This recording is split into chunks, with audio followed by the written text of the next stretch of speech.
What's going on, beautiful people? So today we're going to do another shrimp tank. Yes, I know. What is this, MD shrimp tanks? But hear me out, the reason we set up this new racking system was because I was going to be building more shrimp tanks. So I've only got 2 on here at the moment. The really shrimp in this one here. Oh, there we go, this one here. And then the cave, which I recently set up for some, what are they, like cherries? Like real red cherries though, like high grade. I don't know how high grade, just they look really red, okay? There we go, look. Look at those, for instance. That is red, right? So we've got 2 nano tanks on there, and now I want to do a 60 centimeter like on the other racks. So yeah, look, over on this system, we've got a 60 centimeter, I think that's 40 to 45, something like that. And this one isn't a shrimp tank, this is just for my axle rod Respora. This is a no filter tank. This just gets cleaned, but all the water gets cleaned and filtered by the plants. That's just a different story completely though. That's not what we're doing with the shrimp tanks. But we are getting great success. This is the shrimp forest. Look, there we go, we've got some adults there. They're actually females. I did just see a ton of babies all in amongst all of this. Basically, it's breeding like crazy. It's going great. I quite like these big 60 centimeter tanks. I kind of feel like it's the perfect size for doing shrimp tanks, really. So these two, both of them, babies everywhere. And I'm going to use the same tank again in the new setup. Now, the tank is currently in this studio, which is the other side of where we just were. And it's down here, and I've always forgotten about it. It's still got some plants in there. Most of them are like wilted away because I just forget it's there. I forgot there wasn't any water in it, and yeah, it's been like that for ages. So I might as well use it and put it to good use.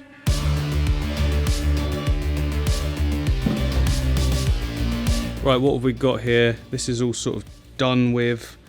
We've got some crypts down the front there. That could be quite good. Bulbitis looking healthy still. The rest of this stuff has kind of seen it or passed it.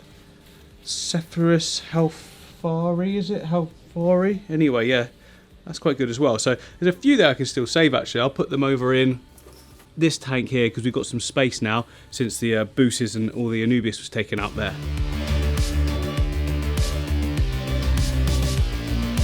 Right, I managed to save as much of the stuff as I could, but most of it's sort of wilted anyway. Next up, I need to give this tank a clean and then we're ready to go.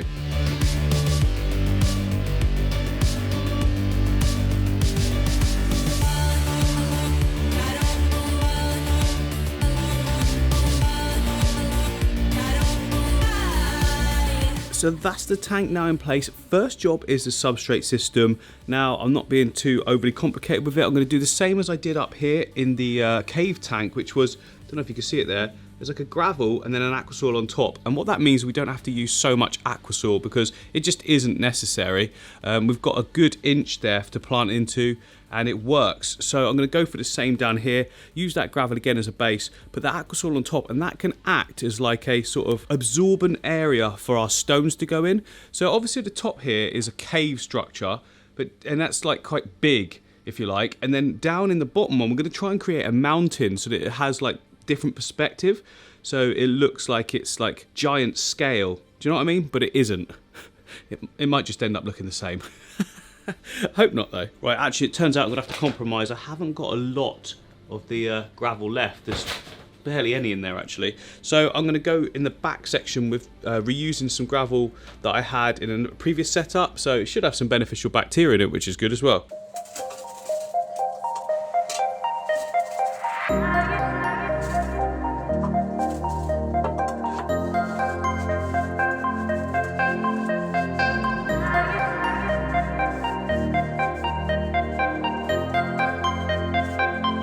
There we go, look, great little base layer. It's not going to stay like that, but it's going to act as a cushion for the rocks to now sit on, which I've got to be careful of.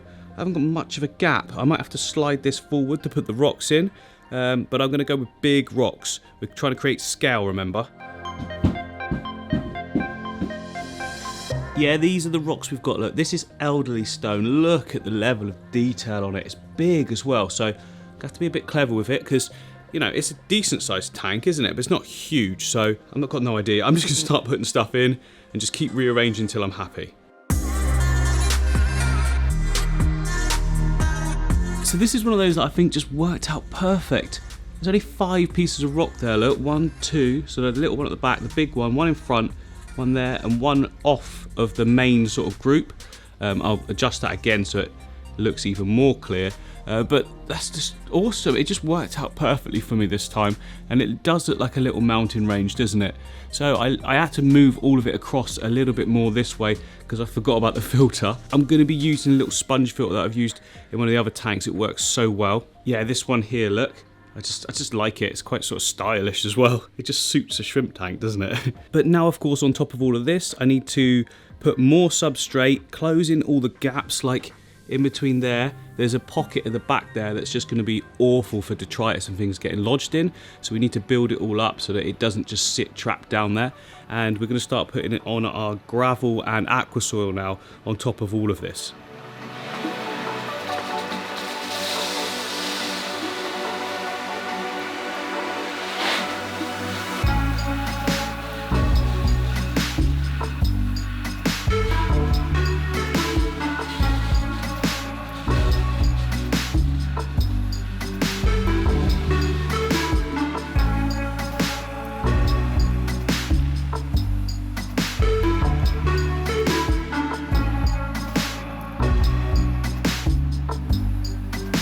There we go, that's the substrate layer done. All the nutrients will be taken care of. You can see I've filled in that gap up high that we had, like, you know, there's no way anything can get caught and lodged in now, because as the shrimp will be pecking all over it, will lift it into the water column.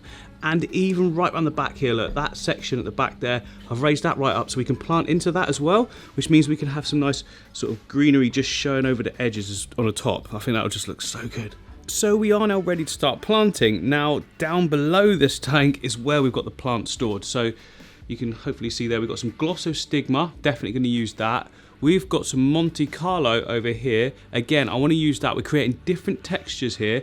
It's a bigger leaf plant, for instance, than the glossostigma. So the glosso will go right at the front. And then over on the table, by the way, these are the shrimp that are going to be going in there. Can we see any? Just about make one out in there. There's a lot of plants in there. So these are the blue dreams. They're not all blue dreams. Some were blue dreams, some were just blues. I don't really know if there's a huge amount of difference. All I know is that they were blue and nice. I'm also going to be using the hair grass again, more at the background, I think, just to create that sort of grassy look. I'm definitely going to be using this one as well. This is a limited edition from Tropica. It's that. Eriokulun Vietnam. Let's give that a go. It's like a thicker grass. I've only got one pot of it because I just ordered it to see what it was like. But it'll be a good little detailed area, won't it?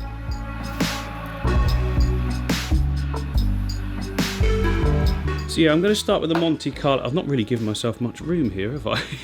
With the Monte Carlo, so just slide it out like that. This stuff, it actually comes away so easy. So all you've got to do is grip it at the base and it pretty much just falls out, look. And then you've got that nice little area to plant. But if you pull bits away like that, you've got little plugs, haven't you? Which works perfectly. We can place each individual one where we want it. And also what's interesting, oh, it smells so good. It smells just like a herb that you would put into food or a salad or something.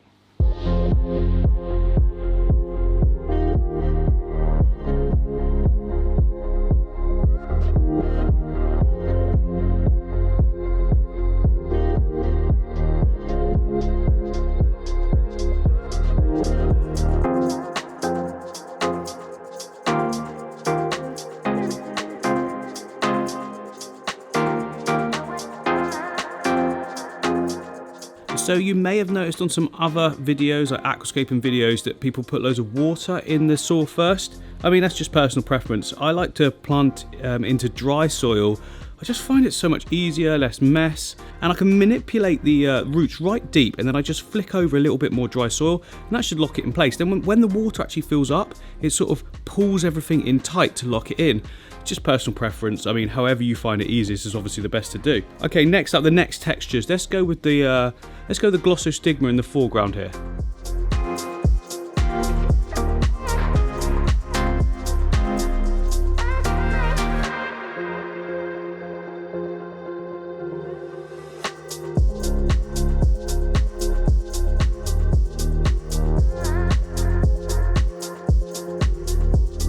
I think that's looking really good so far. Next up, I want to try the special edition plant, remember that I showed you from Tropica that won't focus, there we go. It looks like it's a little bit taller than most of the other plants, so I'm going to go for it in the sort of backgroundy areas just to add even more sort of texture and detail.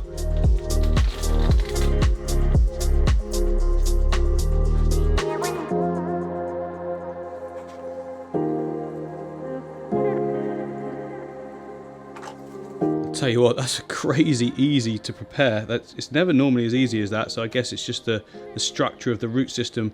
It just broke off into its own good little sections, perfect sizes as well to sort of plug in.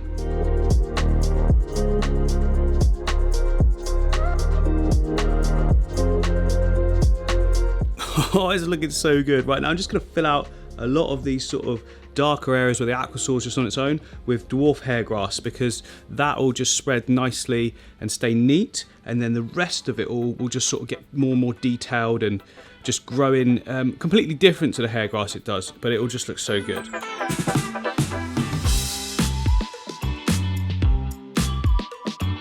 So that is all the planting done, looking good. I was going to put something taller at the back there, but I think if I do that, I'm going to lose the sort of mountainous impression. It will lose the scale if it's got stuff showing in that clear sort of background. So next up, it's time to just put the filter in here, then we can fill it up with water.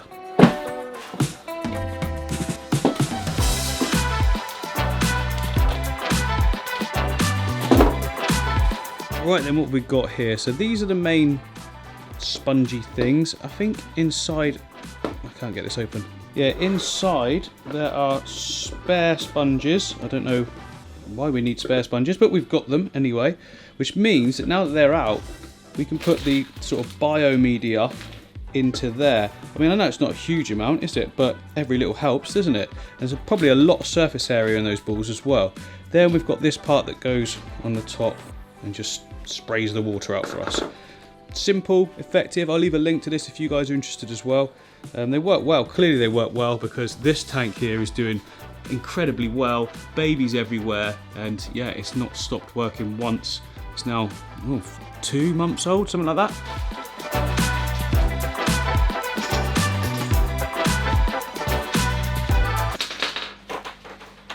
Whoops.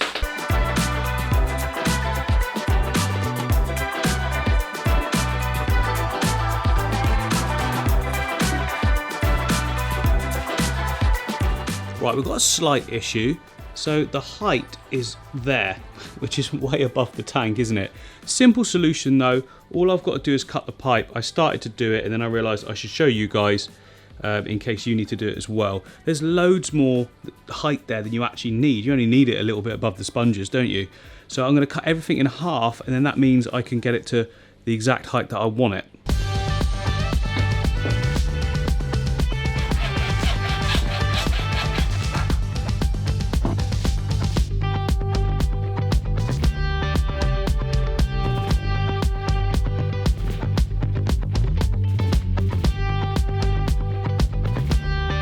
There we go, look, perfect. I can just push it down if I need to, and it can go exactly the right height. So now that's sorted, we can fill the whole thing up.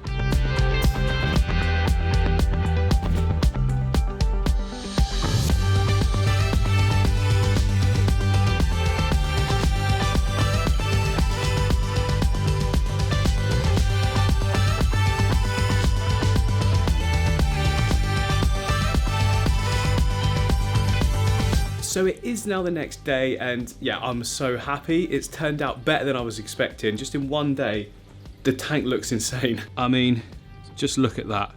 It's probably one of the best Iwagumis, that means just rocks only, that I've ever done. And like, some of these plants need trimming back, but I'm not gonna do it just yet. Let them get a little bit of height to them, and then I can snip them and replant them rather than just trim them now and then just be sort of wasted. I'm talking about the Monte Carlo really, the rest of it won't do that at all. And some people don't actually like filters in their tanks being shown, so they have like external canisters, then you have the little lily pipes, don't you? Well, I don't know, there's something about equipment nowadays that I actually like to see, and I really like these filters. I just think they're so like aesthetically pleasing. You see the little balls in there as well. It just sort of gives something else interesting to look at in a tank, I think. Anyway, enough about that. How about we get these shrimp in?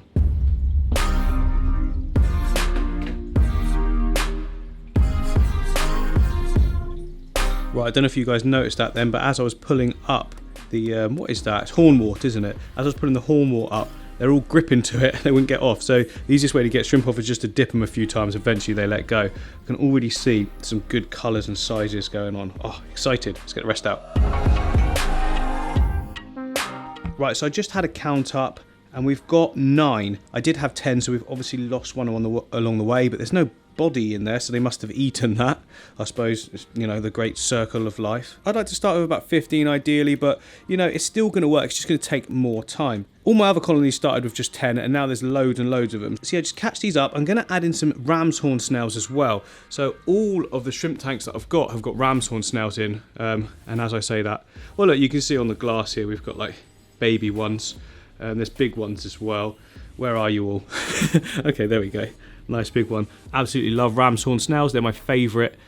People worry about overpopulation of snails, but if you look here, it doesn't look overpopulated, does it? If there's too much food and waste, organic matter, that kind of thing in a tank, you'll get an overpopulation of snails because they've got ample food supply. But if you just make sure that you're feeding sparingly and correctly as and when needed, and taking out, like, you know, breaking down plants that aren't growing nicely, which shouldn't be the case if I'm honest, but sometimes it happens, doesn't it? If you can remove all of that. Oh, look how beautiful that carbon Riley is there. Really? Riley? Really? Oh, here we go again. Really? We settled on really, didn't we? Carbon, really? Yeah, anyway, what am I saying? Let's get those shrimp collected up. And now I'm losing sleep. What if I lost touch? What if I... There we go, look, we got a nice little collection of ram's horns as well. Ram's horns, like, they vary so much. Like, look, completely different colours on all of them. So yeah, I'll put those in the little pot with the shrimpies. And now in you can all go. I like to put them in this pot because it looks nice when I pour them in. Yes, I slow it down. Dreams still yours if you want it. Enjoy the ride, 'cause those subs are... Okay, first impressions. Where did everything go? No, look. Oh, where you gone? Oh, he's gone to the back. So the blues stand out massively, like the proper blues. They're not all the highest of grade in here, you see? But like that one at the back there, look at him. Or her. It's probably a him actually, look at, yeah. It's a smaller size. And then, oh, look at that behind. That one's buried. We got eggs. Buried means there's eggs underneath. There's quite a few down here now, look. Okay, so what I'm going to do, this is brand new filter setup, remember. So what I will be doing is, now that we've done like the big reveal and show it, and I'll do some obviously nice shots, but I'll be taking a sponge from one of my other tanks, putting it in here and just squeezing it. It'll make the whole thing dirty for a few days and the shrimp will clean everything up, but it will like instantly seed the tank. And that way, like, everything will be absolutely perfect.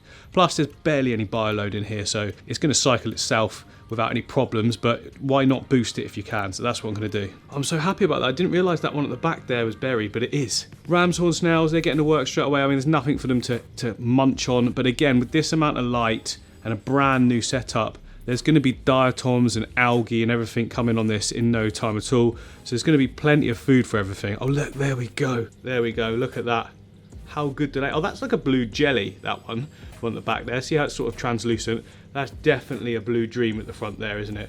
Awesome. Oh, look, another... That's a blue jelly as well. But I don't mind that, you know. I like having the variety and the different mixes of everything. So, and you can see... I mean, I don't even know what that one is. Look, is that a green jade? Either way, there's eggs on it. Is that eggs? Yeah, it definitely is. Oh, this is going to explode in no time. Look at that. It looks great, doesn't it? I can't wait for all of this to fill in everywhere. All the dark spots you're seeing will be complete carpeted at some point. I mean, it's going to take a long time because we're not using CO2, so stuff does take longer. So, for instance, above this is the shrimp cave. Well, I can already see that we've got... See that there? Just below that snail, you can see there's runners coming out of the hair grass. The fact it's sending runners means it's growing. It just takes a lot longer with the low textile stuff. Months, in fact. But it's worth it, I think. It's just worth the wait. Oh, so cool.